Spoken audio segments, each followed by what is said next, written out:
You found it. Your home for the best content on your favorite team, the Fighting Tigers of LSU. Do us a favor, subscribe to the channel, leave your comments below, and be sure to smash that like button.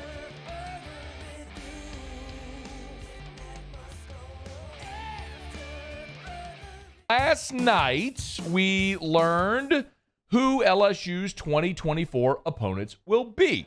So excited about this. We always talk about not just who you play, but when and where you play them. That matters very much. And so if you're going to tell me who LSU's 2024 opponents are going to be, I'm going to be keenly interested not only in that, but also in who everybody else plays. So LSU put out a very nice graphic for 2024, and we knew that the SEC had some things that they wanted to accomplish. They were going to maintain a lot of traditional rivalries. Like we knew Alabama, Auburn, Alabama, Tennessee, Auburn, Georgia. We had got leaked that Georgia, Florida, Georgia, Tennessee. A lot of those. The Egg Bowl, Tennessee, Vanderbilt. A lot of the games that we had come to expect and see, and even all of the, let me rephrase, almost all of the cross-division rivalries in the old format have been preserved as well for 2024 anyway, except for Ole Miss, Vandy, and Kentucky, Mississippi State because, well, who really cares? And that was just a way to saddle the four bad teams with each other so that it wasn't completely unfair for the really bad teams in the conference. Here you go for LSU. We'll run through what they have, and then I'll give you a sense of my reaction to it. So LSU at home will play Alabama, Oklahoma, Ole Miss, and Vanderbilt. Of course, getting Vanderbilt on the schedule is a very good thing. The road games, Arkansas, Florida, South Carolina, and Texas A&M. Remember, also in 2024, LSU plays both of the Big Ten schools from Los Angeles. You open up in Las Vegas against USC, and then 3 weeks later, you're at home against UCLA. So a couple of things that I really like about this.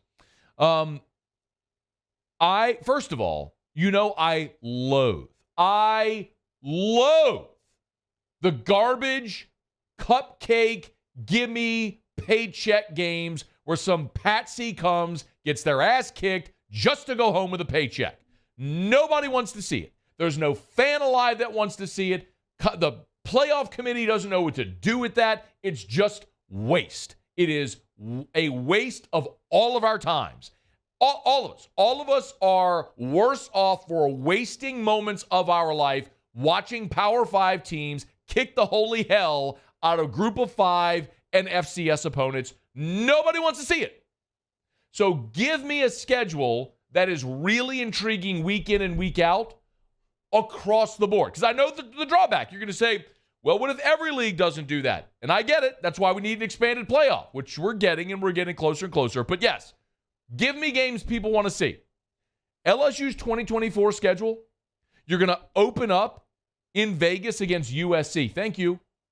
Now you're going to play two awful teams that nobody cares about. You're going to play Nicholls and you're going to play South Alabama, but then UCLA is going to come to Baton Rouge as well. And then you're going to have home games against Bama, Oklahoma, traditional rivalry against Ole Miss, and you got Vandy in there as well. Thank you. I'll take the layup. Road games, you keep the battle for the boot. You keep the game against Florida, which a lot of LSU fans have come to love.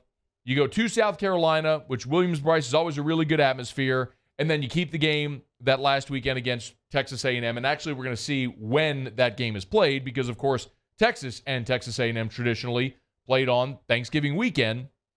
And if LSU and Texas A&M, who have been in that slot since A&M's been in the league, or since they flipped that around, if that moves, then maybe the Texas A&M LSU game moves off of that weekend. But mostly, I love the fact that we're going to see a glut of meaningful football games. That is a great thing.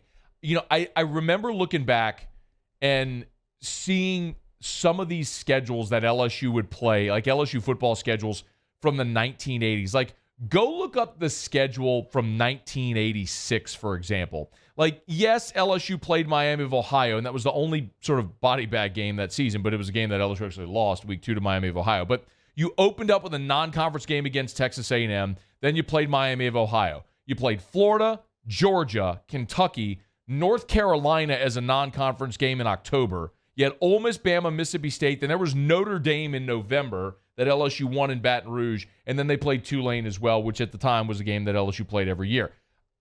There's so much meat on that schedule. Like 1988 was very similar. Like I love going back and looking at some of these schedules. You played A&M, Tennessee, Ohio State at the Shoe, Florida, Auburn, Kentucky, Ole Miss, Alabama, Mississippi State, Miami, of course, came to Baton Rouge and beat the crap out of LSU 44-3. And then you played Tulane. But the point is, you had games that every week people wanted to see. Give me more of that. College football needs to get back to that as well. Some other reactions just from the schedule as a whole. I think it's pretty clear what the league did, and Greg Sankey has talked about this. You basically looked at the league and split it in half. And you looked at a large sample of, say, the last decade, and this is sort of what had leaked as they were going through all these conversations.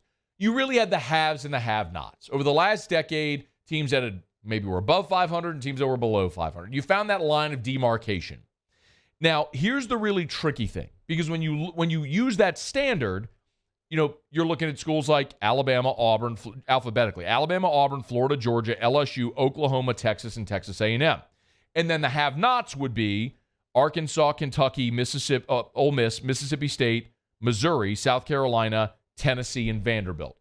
The real tricky part there is look at what is happening right now in the league. Tennessee just won 11 games. They're in the bottom tier because of their history, but now they certainly seem to be on the come. So if Alabama's drawing Tennessee every year, that's in theory a team from the bottom half that now is part of the top.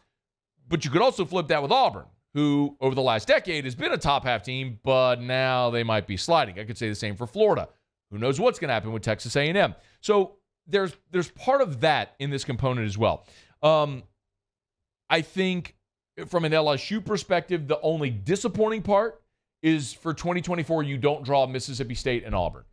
State is the game LSU has played more than any other opponent in its football history, and Auburn has provided some of the greatest moments in LSU football history and happens to be my personal favorite rivalry game. So I'm bummed to see that go. But like the old saying goes, like you can't make an omelet without breaking a few eggs. If you're going to expand the league, some things are going to go. So if it means LSU and Auburn don't play every single year, yeah, I'm disappointed, but I like the direction the league and college football are heading as a whole more so.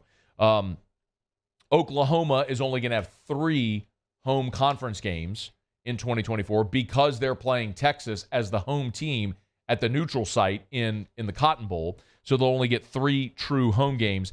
And I think, honestly, y'all, the team that came away the best is Arkansas in 2024. And depending on how this year goes, that is going to be a pretty pivotal year for Sam Pittman. And they don't draw Georgia or Bama. So remember, in the Old West, they would have drawn Alabama. So they don't get either team that's been basically the best team in their respective divisions. They get some of their old conference rivals. So they play Texas and LSU in Fayetteville.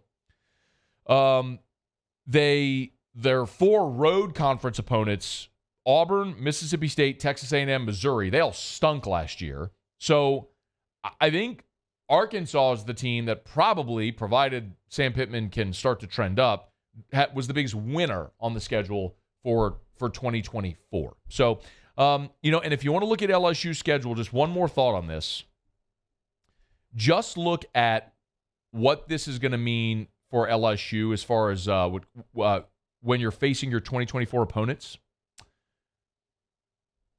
I don't know who's going to be playing quarterback for Alabama. Dylan Gabriel will be gone at Oklahoma, so they'll have a new quarterback. You probably get Walker Howard as the quarterback of Ole Miss coming into Baton Rouge. Vanderbilt, who cares? Arkansas, first year without KJ Jefferson. Florida, who knows? South Carolina will be replacing Spencer Rattler. And then Texas A&M, who knows? And then also want to talk about the non-conference games. Remember, as you play USC in Vegas, that's going to be SC's first game without Caleb Williams. So there's a lot of things where the schedule looks really enticing. it's going to be a great home slate, and you're probably getting some favorable draws there as well. So I like it a lot, man. I'm really, really excited. I would have loved to have seen a 9-game conference schedule, but I also look at a 9-game conference schedule in a year where LSU's got 2 Power 5 non-conference opponents and can understand why some may be exhaling a little bit considering. So, hey, thanks so much for watching. Please leave your comments. I love to interact, and be sure to hit the red subscribe button below.